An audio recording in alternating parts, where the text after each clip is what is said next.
Le site de Florange sera-t-il nationalisé ou pas? Il va falloir attendre encore un peu avant de répondre à cette question. Les négociations continuent sur l'avenir de l'aciérie dont les deux hauts fourneaux sont à l'arrêt depuis plus d'un an. Sur place en Moselle, Marie-Pierre Courtelmont et Raïda Outaï. La fumée blanche sort encore cet après-midi de l'un des sites d'ArcelorMittal, mais c'est à l'Elysée que les habitants de Florange aimeraient la voir avant ce soir minuit. Pourtant, la plupart se montrent désabusés. Il y a eu trop de promesses qui n'ont pas été tenues. Et tout le monde a peur que ce soit encore le cas. C'est pas tout dire on va nationaliser. Il faudrait vraiment un repreneur qui donne du travail. Pas juste dire on nationalise. Nationalisation, le mot est dans toutes les bouches à la maison des syndicats. Eux arrivent tout juste de Paris, où ils ont campé pendant 3 jours devant le ministère de l'économie et du redressement productif.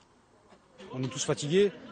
Il est vraiment temps que ça se termine, quoi. Et puis on y croit, mais tant qu'il n'y a rien à lancer, il nous faut du concret, quoi, des actes. À l'étage, le porte-parole du mouvement, lui aussi attend et il est stressé. À chaque fois que le téléphone sonne, mon cœur palpite, mais pour rien, parce que c'est souvent des journalistes qui appellent. Pour lui, il n'y a qu'un moyen pour sortir de la crise. Si la seule solution, c'est une prise de contrôle par l'État pour pouvoir retirer des griffes de Mittal le site de Florange et après le donner à un repreneur, pour nous, c'est la bonne solution. Quelle que soit la décision de François Hollande, personne ici ne fait plus confiance à Lakshmi Mittal, accusé de vouloir brader le site.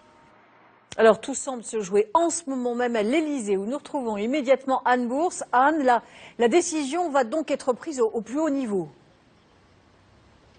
Effectivement, les négociations ont lieu à la fois à Matignon et ici à l'Elysée et apparemment les discussions seraient en train de s'accélérer. Un accord pourrait intervenir soit cette nuit, soit dans la journée de demain. En tout cas, la nationalisation, même partielle, ne semble plus la piste privilégiée, même si elle est toujours dans les discussions. Mais selon un conseiller du président, c'est surtout un moyen de pression. En tout cas, une troisième voie est possible. Il s'agirait du reclassement des 600 salariés, une solution qui ne va peut-être pas rassurer les salariés. Ils se souviennent des promesses non tenues déjà à Gandrange. En tout cas, ce soir, l'Elysée continue à négocier d'arrache-pied pour trouver une sortie de crise, car le sujet est autant économique que politique. Il est en tout cas le symbole de la volonté du président de la République de tout faire pour préserver les emplois.